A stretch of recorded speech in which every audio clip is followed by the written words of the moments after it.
అన్న నమస్తే అన్న. నమస్కారం అన్న. ఐపీఎల్ సీజన్ 18 స్టార్ట్ అయింది. అవును. ఈసారి హోరాహోరీగా ఉన్న టీంలు కూడా. అవును. సరదాగా ఒక ప్రిడిక్షన్ చెప్పాలంటే ఎవరికి ఈసారి కప్పు కొట్టే అవకాశం ఉంది? అనే సార్ ఐపీఎల్ ఏ సీజన్ అన్న? 18 ఒకటి ఏంటంటే 18 అనేది చాలా మంది కలిసి వచ్చే ఛాన్స్ ఉంది. ఇంకోటి ఏంటంటే 18 నంబర్ జెట్స్ ఒక ఆయన వేసుకుంటాడు. 18 వేస్తుంది ఒక్కటే టీం కోసం పోరాడుతున్నాడు. సో ఆయన ఎవరో కామెంట్ పరంగా తెలిస్తే వాళ్ళకి అర్థమైపోతుంది. సో నాకు అనిపించింది ఆ టీం గెలిచే ఛాన్స్ అయితే ఉందన్న. ఎట్లా అన్న టీం వీక్ గా ఉంది అంటున్నారు, ఒకవైపున నువ్వేమో అదే టీం గెలిచింది అంటున్నావు. అంటే చూడన్నా నేను అంటే నాకు అనిపించింది అంటే ఈసారి గ్రహాలు కానీ అవన్నీ కూడా కలిసి వచ్చే ఛాన్స్ ఉన్నట్టుగా అనిపిస్తుంది. కానీ నాకైతే యాజ్ ఏ తెలుగుడిగా ఎస్ఆర్హెచ్ గెలవాలని మనస్ఫూర్తిగా నాకు ఎప్పటికీ ఉంటుంది అన్న. సో నాకు ఇష్టం. నిన్న మ్యాచ్ చూసాం మనం. సో అసలు ఊహించిన రీతిగా 280 కొట్టడం అంటే మామూలు మాట కాదు, నేను అన్నాను కదన్న. సో వాళ్ళు ఫిక్స్ చేశారు, వాళ్ళు ఈసారి 300 కొడతామని మాట ఇచ్చేసారు. సో నాకు నమ్మకం ఉంది మన టీం కూడా చాలా బాగుంది.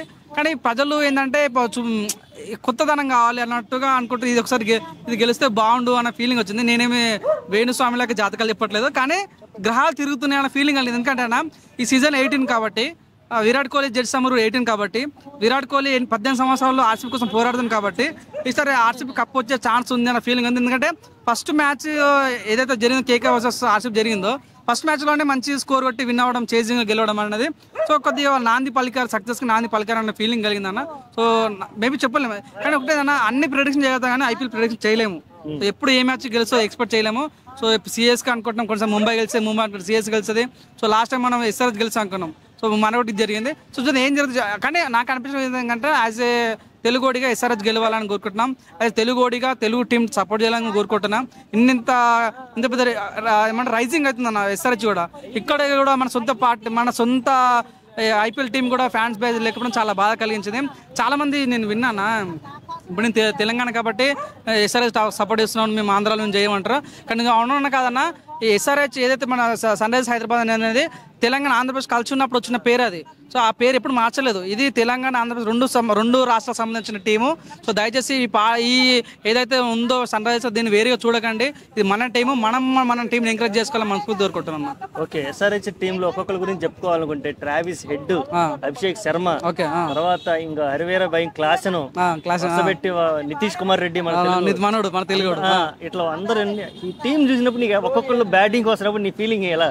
అని నిజంగా ఊచకోతాను. నిజంగా పూనకాలు వాళ్ళు బ్యాటింగ్ చేస్తుంటే అసలు నేనైతే చాలా హ్యాపీ వస్తాను. కానీ నా రిక్వెస్ట్ ఏంటంటే దయచేసి కావ్య మేడం మీరు ఎస్ఆర్హెచ్కి నితీష్ రెడ్డిని కెప్టెన్ పెడితే బాగుంటుంది. ఎందుకంటే మన టీం మనోడు ఒకసారి మా మీద ఆలోచన. ఎందుకంటే చాలా మంది ఇప్పుడు ఫ్యాన్స్ ఎందుకు అవట్లేదు అంటే మన టీంలో ఎవరున్నారు అంటారు. సో మనోడు నితీష్ రెడ్డి ఒకవేళ దానికి కెప్టెన్స్ అయితే మాత్రం నిజంగా బాగుంటుంది అని చెప్తున్నా. మన ట్రావిస్ హెడ్ కానీ క్లాస్ కానీ ఊచకోత లాస్ట్ ఇయరే ఊచకోత ఉంది. ఈసారి మాత్రం చాలా బాగుంటుంది.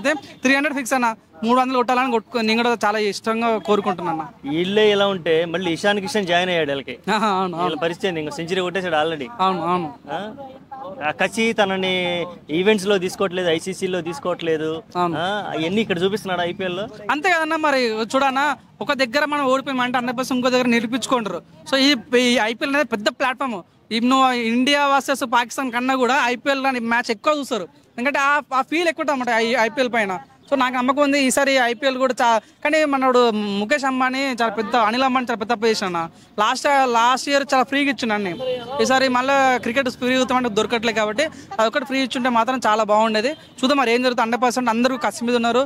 ఏ టీం గెలిచో చెప్పలేము. నాకున్న అయితే అనాలిసిస్ పరంగా ఎస్ఆర్హెచ్ గెలిస్తే బాగుంటుంది. కానీ గ్రహాల పరంగా చూసుకుంటే మాత్రం ఆర్సీబీ కూడా ఈసారి కప్పు నమ్మదే అన్న నిర్ణయంతో వెళ్తారు కాబట్టి మేబీ చెప్పలేము. ఓకే, ఫైనల్ గా మన Indian captain Rohit Sharma ICC events వస్తేనేమో నిద్ర లేస్తాడు, ఐపీఎల్ రాగానే నిద్రపోతాడు. ఈ టాక్ ఉంది, దీని మీద ఏమంటావు? లేదన్న, అయ్యో అట్లనే ఏం కాదు. కానీ మీరు చూడన్న, మొన్న ఒక ఆమె పొలిటీషియన్ ఆమెకు ట్వీట్ వేసింది, ఈయనకి ఈ క్రికెట్ అవసరమా, ఈయన క్యాప్టెన్స్ అవుతాను అందులో బొద్దుగా ఉన్నాడు అది అన్నారు. అట్లా అన్న నెక్స్ట్ 2 days లోనే సెంచరీ ఒకటి చూపించిండు. మొన్న T20లో మేము చూసాం వరల్డ్ కప్ వచ్చినప్పుడు. సో నిజంగా ఆయన రేంజ్ అట్లాంటిది. ఇప్పుడు ఎవరో ఒక దగ్గర పడుకున్నాడని ఇంకో దగ్గర నిద్ర ఉండని ఉండదు. తనకు అనుకూలిస్తే మంచిగా ఆడతాడు, తనకు ఛాన్స్ ఉంటే మాత్రం మంచిగా ఆడతాడు. సో అన్ని కొన్నిసార్లు జరుగుతుంది. సీజన్ అన్న మన ఏదంటే క్రికెట్ అనేది చెప్పలేము, అప్పుడు ఎప్పుడు ఏమైతే చెప్పలేము. ఇప్పుడు ఒక ఓపెనర్ ఒకసారి అవుట్ అని అనుకో, మిగతా 5 మంది అవుట్ అవుతూనే ఉంటారు. సో అట్లా అవుతుంటాయి కాబట్టి చెప్పలేము. కానీ ఎవరిని తక్కువ అంచనా వేసి అంత మాట్లాడంత లేదు. సో 100% ఎవరికి ఉన్న కేపబిలిటీ వాళ్ళది. ఇప్పుడున్న ఐపీఎల్ మాత్రం చాలా రసవంతంగా జరుగుతుంది. చిన్న యంగ్స్టర్ నిన్న కూడా ముంబైలో యంగ్స్టర్కి ఛాన్స్ ఇచ్చారన్న. సిఎస్కే మీద అంటేనే వాళ్ళు సిఎస్కే ఎంఐ పెద్ద ఫైట్ ఉంటుంది. అది సో ఒక మంచి బాహుబలి రణదేవుల అట్లాంటి ఫీలింగ్ ఉంటుంది అనమాట. సో వాళ్ళు కూడా ముంబై యంగ్స్టర్ ఛాన్స్ ఇచ్చినంటే కొత్తదనం కనిపిస్తుంది. సో ఇప్పుడు ఎవరిని తక్కువ అంచనా చేయాల్సిన అవసరం లేదు అన్న ఫీలింగ్ కలిగింది అన్న. ఫైనల్ గా టాప్ 4 టీమ్స్ అంటే ఏం చెప్పుకుంది అని నేను అనుకుంటా SRH, RCB, Mumbai, CSK. Okay, అంతేనా? Thank you.